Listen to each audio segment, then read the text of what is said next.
कितना विकास हुआ है इस सरकार में केदारनाथ? देखिए, आप जानते हैं कि वर्ष 2013 में केदारनाथ धाम में भयंकर जल प्रलय हुआ था और केदारपुरी पूरी तरीके से ध्वस्त हो चुकी थी। और उस समय प्रदेश में कांग्रेस की सरकार थी, लेकिन कांग्रेस की सरकार ने केदारनाथ धाम के पुनर्निर्माण को लेकर के किसी प्रकार की संवेदनशीलता नहीं दिखाई। और जो उस समय आपदा पीड़ित थे उनके प्रति भी कोई सहानुभूति नहीं रखी। और जो उस समय पुनर्निर्माण के लिए, आपदा पीड़ितों के लिए, प्रभावितों के लिए जो पैसा आया था उसकी बंदरबाट तक वो सीमित रहे।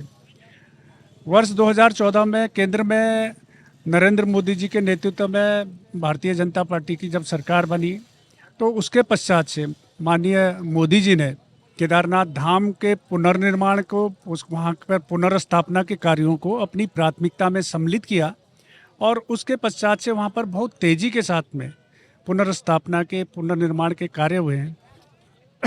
आप देख सकते हैं, गूगल पे सर्च कर सकते हैं कि वर्ष 2013 में किस प्रकार से वहाँ पर जल प्रलय के पश्चात किस प्रकार से वहाँ पर तबाही का मंजर था। और आज केदारनाथ धाम की जो तस्वीर है वो बदली हुई नज़र आती है। दिव्य और भव्य स्वरूप आज देश दुनिया के समक्ष केदारपुरी की है। और अभी वहाँ पर पुनर्स्थापना के जो कार्य हैं, माननीय प्रधानमंत्री जी के परिकल्पना के अनुरूप, उनके विज़न के अनुरूप, और हमारे प्रदेश के यशस्वी मुख्यमंत्री पुष्कर सिंह धामी जी के मार्गदर्शन में, और लगभग 700 करोड़ के रुपए के से वहाँ पर पुनर्स्थापना के कार्य चल रहे हैं। जब ये कार्य संपादित हो जाएंगे तो निश्चित रूप से एक दिव्य और भव्य केदारपुरी देश दुनिया के समक्ष होगी। बहुत तेज़ी के साथ में वहाँ पर जो पुनर्स्थापना के कार्य हैं वो चल रहे हैं। आप जानते हैं कि केदारनाथ धाम उच्च हिमालयी क्षेत्र में अवस्थित है। वहाँ की भौगोलिक परिस्थितियाँ बड़ी विकट है, जलवायु प्रतिकूल रहती है, पल पल मौसम बदलता रहता है। लेकिन उसके बावजूद हमारी जो निर्माण एजेंसियाँ हैं वो एक चुनौती भरे अभियान को अंतिम रूप देने में जुटे हुए हैं। मोदी जी का जो विज़न है, जो संकल्प है, उसको पूरा करने में जुटे हुए हैं। और हमें उम्मीद है कि जल्द से जल्द जब निर्माण कार्य संपन्न हो जाएंगे। लेकिन आपने कहा कि 2013 में कांग्रेस ने बंदरबाट किया। अगर कांग्रेस ही सत्ता में होती तो इतना विकास हो पाता केदारनाथ का? देखिए, जैसा कि मैंने पूर्व में भी कहा कि केंद्र में जब माननीय नरेंद्र मोदी जी प्रधानमंत्री के रूप में उन्होंने पदभार ग्रहण करा, उसके पश्चात से केदारनाथ के विकास को नई दिशा मिली।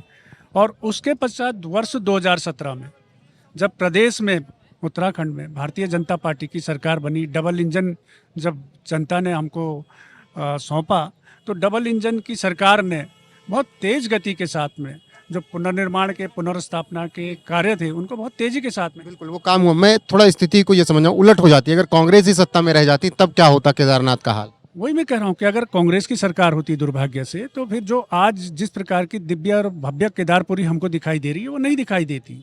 क्योंकि कांग्रेस ने लगातार जो उस समय आपदा राहत के लिए, बचाव के लिए, पुनर्वास के लिए, आपदा प्रभावितों के विस्थापन पुनर्वास के लिए जो पैसा आया था उसकी बंदरबाट करी।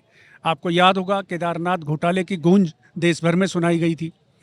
तो कांग्रेस के कार्यकाल में तो केवल बंदरबाट हुई पैसे की और भ्रष्टाचार हुआ।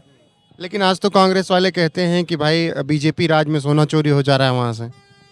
देखिए, आप जानते हैं कि कांग्रेस का जो इतिहास है वो हिंदू विरोधी उनका चरित्र रहा है। हिंदुओं की जो धार्मिक आस्था है, मान्यताएं हैं, परंपराएं हैं, उन पर उन्होंने छेड़छाड़ करी, उन्होंने हमेशा से प्रहार किया। और जो हमारे धार्मिक स्थल है उनको विवादों में खड़ा करने का उन्होंने दुष्प्रयास किया। मैं आपके माध्यम से ये अवगत कराना चाहूँगा कि पूर्व में केदारनाथ धाम में बहुत सीमित संख्या में श्रद्धालु तीर्थयात्री जाते थे। प्रधानमंत्री रहते हुए नरेंद्र मोदी जी अब तक 6 बार केदारनाथ धाम की यात्रा कर चुके हैं। और केदारनाथ जो हमारे उत्तराखंड के 4 धाम हैं, उन 4 धामों में केदारनाथ धाम आज देश दुनिया के श्रद्धालुओं के आकर्षण का केंद्र बना हुआ है, आस्था और विश्वास का केंद्र बना हुआ है। और सबसे अधिक संख्या में श्रद्धालु तीर्थयात्री केदारनाथ धाम में पहुंच रहे हैं। जबकि केदारनाथ धाम की यात्रा में कम से कम 18-19 किलोमीटर पैदल चलना पड़ता है। बहुत विकट भौगोलिक परिस्थितियां हैं, जलवायु अनुकूल नहीं रहती है। लेकिन उसके बावजूद केदारनाथ धाम में इतनी बड़ी संख्या में श्रद्धालु तीर्थयात्री पहुँच रहे हैं। और इससे हमारे जो प्रदेश की आर्थिकी है, क्योंकि हमारे प्रदेश की जो आर्थिकी है उसकी धुरी है चार धाम यात्रा, बहुत कुछ चार धाम यात्रा पर निर्भर करता है। तो एक जो हमारी आर्थिक मजबूती है वो भी बढ़ी है। तो ये सारे विषय जो हैं कांग्रेस के लोगों को पच नहीं रहे हैं, इसलिए वो विवाद खड़ा करने की कोशिश कर रहे हैं। केदारनाथ धाम के मंदिर, केदारनाथ मंदिर के गर्भगृह में जो स्वर्ण मंडित किया गया उसको लेकर के हम तमाम बार पूरे तथ्य मीडिया के माध्यम से लोगों के समक्ष रख चुके हैं और पूरी पारदर्शी प्रक्रिया के तहत में वहाँ पर गर्भगृह को स्वर्ण मंडित किया गया। और जिस तकनीकी से केदारनाथ धाम में के गर्भगृह को स्वर्ण मंडित किया गया, वो उसी तकनीक से देश भर के जितने भी हमारे मंदिर हैं जहाँ पर भी स्वर्ण का कार्य किया गया है उसी तकनीक से किया जाता है। चाहे वो गोल्डन टेम्पल है जिसको हम स्वर्ण मंदिर कहते हैं, चाहे तिरुपति बालाजी जैसे प्रमुख मंदिर, जहाँ पर भी स्वर्ण का कार्य किया जाता है इसी तकनीक से किया जाता है। लेकिन कांग्रेस के लोगों के आंखों पर पट्टी बंधी है, उनको मोतियाबिंद है। इस कारण से उनको गर्भगृह में जो सोना है जो स्वर्ण मंडित किया गया है और उसके कारण जो गर्भगृह की जो स्वर्णमयी आभा है जिसको देश दुनिया के लाखों लोग देख रहे हैं और उनके लिए आकर्षण का जो केंद्र बना हुआ है, वो गर्भगृह उनको उनकी जो आंखें हैं जिसमें मोतियाबिंद हो रखा है, जिनका अंधेरा छा जाता है उनके आंखों में जब वो गर्भगृह के अंदर जाते हैं, इसलिए वो इस प्रकार का दुष्प्रचार करते हैं। तो क्या यही वजह है कि आज जब प्रधानमंत्री और सीएम ये बात कर रहे हैं कि हिंदुओं एक रहो तो नेक रहोगे, तभी कांग्रेस को इस बात से भी डर लग रहा है कि अगर हिंदू एक हो गया तो उनकी दुकान बंद हो जाएगी? निश्चित रूप से कांग्रेस हिंदुओं में विभाजन पैदा करना चाहती है। कांग्रेस ने हमेशा से, आप देखिए ना कांग्रेस का इतिहास उठा करके देखिए, कांग्रेस ने हमेशा हिंदुओं को विभाजित करके, मुस्लिम तुष्टीकरण करके देश की राजनीति में सत्ता पर कब्जा प्राप्ति की है और वो भविष्य में भी ऐसा ही चाहते हैं। लेकिन आज जनता बहुत समझदार हो चुकी है, जनता सब कुछ समझ चुकी है, जनता कांग्रेस के खेल समझ चुकी है, उनके झूठ बोलने की आदत, उनका दुष्प्रचार करने की आदत, सब चीज़ों से जनता भली भांति वाकिफ है। इसलिए आज कांग्रेस, आप देखिए कि कांग्रेस को कहाँ, जो वर्षों तक, इतने वर्षों तक देश और प्रदेशों की सत्ता में काबिज रही कांग्रेस, जनता ने किस प्रकार से नकार दिया। तो आज उनको केदारनाथ उपचुनाव में, क्योंकि केदारनाथ उपचुनाव हो रहा है, वो एक गलत संदेश यहाँ से देने की कोशिश में है। लेकिन यहाँ की जनता भली भांति क्या गलत संदेश देने की कोशिश? वो यही दुष्प्रचार कर रहे हैं कि केदारनाथ धाम में सोना चोरी हो गया, केदारनाथ धाम से शिला ले जाई गई दिल्ली में। इस प्रकार के झूठे काल्पनिक बातें हैं, काल्पनिक आरोप हैं। इस पर लोगों को भ्रमित करने का प्रयास करें, लेकिन लोग समझते हैं, जानते हैं।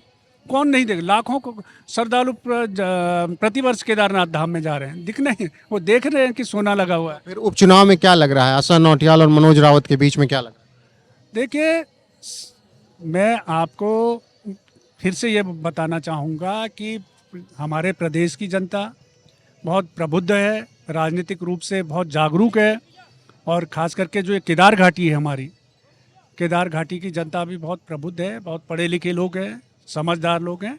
वो सब जानते हैं कि समय की आवश्यकता क्या है और कांग्रेस का दुष्प्रचार अभियान क्या है। तो वो कांग्रेस के दुष्प्रचार के अभियान को भी समझती है और वास्तविकता को भी समझती है। इसलिए जो आप देखिए यहाँ पर वातावरण। आखिरी सवाल, राहुल गांधी जो जनेऊ पहनकर टीका लगा घूम रहे हैं, उनको आप क्या कहेंगे? देखिए, मैंने वही कहा कि कांग्रेस को जब चुनाव का समय होता है तब उनको जहाँ पर जैसी परिस्थितियाँ होती है उस अनुरूप वो वेश धारण करते हैं, बहुरूपीय हैं वो। तो जब उनको ऐसी आवश्यकता होती है तो जनेऊ, मैं भी हिंदू हूँ लेकिन मुझे कभी ऐसी आवश्यकता नहीं पड़ी कि मैं जनेऊ धारण करूँ, अपना गोत्र बताऊँ। ये काम तो वही करता है ना जिसको अपने पर शक हो या जिस पर दुनिया को शक हो। तो आपको प्रमाणित करना पड़ रहा है, आपको साबित करना पड़ रहा है कि आप हिंदू है, आपका गोत्र ये है, आप जनेऊ धारण करते हैं। हमने तो नहीं दिखाया कभी जनेऊ, आपने तो नहीं बोला होगा, कभी बताया होगा अपना गोत्र कभी। तो ये उसको साबित करनी पड़ती है जो झूठ बोलता है, जो फरेबी है, जो बहुरूपिया है।